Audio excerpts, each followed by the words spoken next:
नमस्कार दोस्तों, इस वीडियो में आपका हार्दिक स्वागत है। दोस्तों, जंगल का एक कायदा होता है कि जब जंगल में शेर अपने परिवार के साथ रह रहा होता है और शेर जब बूढ़ा हो जाता है तो उसी के ग्रुप में से, उसी की फैमिली में से कोई जवान शेर उस पर कब्जा कर लेता है और बूढ़े शेर का स्थान ले लेता है। कुछ कुछ राजनीति में भी इसी तरह होता है कि जब राजनीति में कोई भी एक नेता, कोई भी खास तौर से, चाहे वो क्षेत्र का नेता हो चाहे जाति का नेता हो, जब वो टॉप पर होता है तो उसके बदले में जब उसके दिन ढल रहे होते हैं और वो बुढ़ापे की तरफ जा रहा होता है या किन्हीं भी कारणों से राजनीतिक जो रिक्तता आने वाली होती है उसको भरने के लिए कोई ना कोई चेहरा जरूर सामने आता है। तो बिल्कुल ठीक ऐसा ही हो रहा है मीणाओं के मामले में नेतृत्व को लेकर। आप जानते हैं कि मीणाओं के मामले में डॉक्टर किरोड़ी लाल मीणा एक बड़ी शख्सियत और बड़ा नाम है और वो आंदोलन के लिए भी जाने जाते हैं। लेकिन अब उम्र के पड़ाव और ढलाव के कारण शायद मीणा अब उतने दमदार और उत्साही नहीं रहे। इसकी वजह यह है कि दूसरा कारण यह भी है कि अब मीणाओं के तौर पर एक नया मीणा नेता, एक युवा मीणा नेता वो तेजी से उभर रहा है। हालांकि वो बहुत जबरदस्त विवादास्पद है और उस पर जो है कानून का उल्लंघन करने का आरोप है और वो मीणा नेता फिलहाल जेल में भी बंद है। ये मीणा नेता है दोस्तों नरेश मीणा। आपको याद होगा ये नरेश मीणा वही है जिसने 13 नवंबर को उपचुनाव के दौरान, उनियारा देवली उपचुनाव के दौरान विधानसभा की जो सीट है उस पर एसडीएम को थप्पड़ मार दिया था।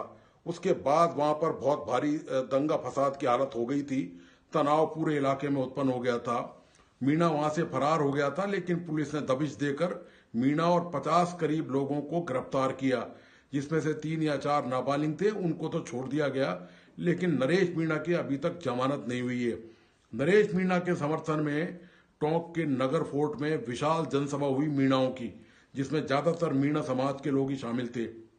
उसमें कांग्रेस के नेता प्रहलाद गुंजल और पूर्व मंत्री प्रताप सिंह खाचरियावास के अलावा मध्य प्रदेश के एक विधायक बाबूलाल भी उसमें शामिल थे और उन्होंने राजस्थान सरकार को चेतावनी दी है, प्रशासन को चेतावनी दी है कि यदि नरेश मीणा को रिहा नहीं किया गया तो वो जयपुर तक कूच करेंगे और राजस्थान की भजनलाल सरकार की ईंट से ईंट बजा डालेंगे।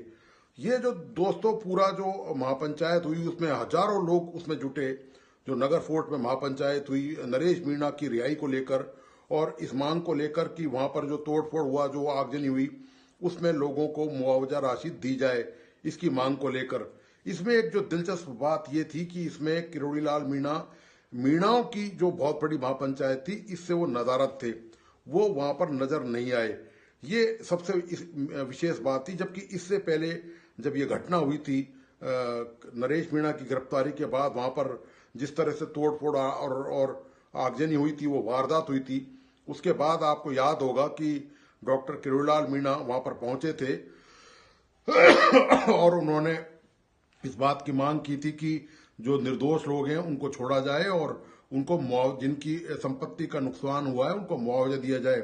इसके लिए किरोड़ीलाल मीणा ने बाकायदा गृह मंत्री से भी मुलाकात की और गृह मंत्री से मुलाकात के बाद भी उन्होंने ये कहा था कि जो आम लोग जो हैं जिनको गिरफ्तार पुलिस ने किया है, जो तोड़ फोड़ के आरोप में शामिल थे, वारदात में जो शामिल रहे हैं, जिन्होंने कर्मचारियों पर और जो पुलिस पर हमले किए, उनको छोड़ा जाए।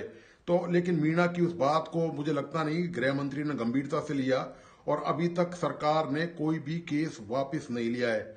आपको बताइए कि किरोड़ीलाल मीणा सरकार से नाराज चल रहे हैं और वो अपने कैबिनेट मंत्री पद से इस्तीफा दिए हुए हैं।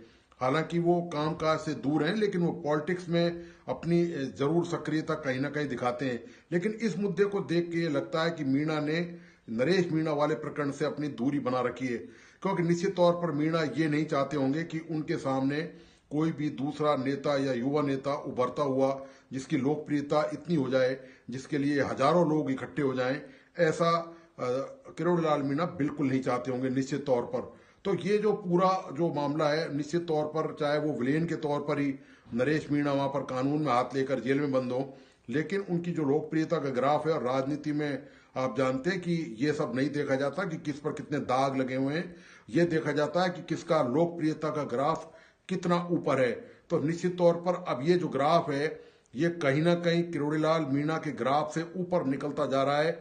भले ही विवादों का मामला हो, नरेश मीणा आज नहीं तो कल जरूर छूटेंगे, जमानत पर आएंगे, जेल से बाहर आएंगे, और हो सकता है सरकार वहां के लोगों के दबाव में या नरेश मीणा के जो समर्थन में जो लोग आए हुए हैं, महापंचायत पर सरकार की भी नजर है। सरकार भी जानती है कि इतने सारे हजारों लोगों की नाराजगी लेकर सरकार ज्यादा देर तक चल नहीं सकती है। कहीं ना कहीं सरकार को भी हो सकता है कि कंप्रोमाइज करना पड़े इस मुद्दे को लेकर। तो अब नहीं तो देर सवेर दोस्तों नरेश मीणा समाज के अब तक जो दौसा, भरतपुर, सवाई माधोपुर, करौली और अलवर, इस इलाके के जो मीणा है, वो उनका जो एक छत्र नेता अब तक किरोड़ीलाल मीणा जो माने जाते थे, तो उनका जो है वो ताज और साम्राज्य जो है वो हिलने वाला नजर आ रहा है। तो ये नरेश मीणा का दोस्तों जो मामला है वो अब थमता हुआ नहीं दिख रहा। निश्चित तौर पर इस मामले को लेकर मीणा समाज ने बहुत गहरी नाराजगी जताई है और हजारों लोगों की भीड़ जुटना स्वतः स्फूर्त लोग वहां पर इकट्ठे हुए और उन्होंने सरकार के खिलाफ, भजनलाल सरकार के खिलाफ जबरदस्त नारेबाजी करी। लेकिन इन तमाम पूरी इस कवायद से किरोड़ीलाल मीणा ने दूरी बनाए रखी, क्योंकि अब जो है वो नया स्थान नरेश मीणा लेते जा रहे हैं निश्चित तौर पर। और अब नहीं तो दोस्तों आगे आने वाले समय में जो मेरा राजनीतिक विश्लेषण है वो लगता यही है कि मीणा समाज का नेतृत्व अब शायद नरेश मीणा ही भविष्य में संभालेंगे। तो दोस्तों आपको आज का ये विश्लेषण कैसा लगा, प्लीज अपने लाइक्स एंड कमेंट के साथ मुझे बताइए। साथ में इस वीडियो को अपने दोस्तों और परिजनों को शेयर करना नहीं भूलें और इस यूट्यूब चैनल को प्लीज सब्सक्राइब करें और बेल आइकॉन का बटन जरूर दबाइए। धन्यवाद, नमस्कार।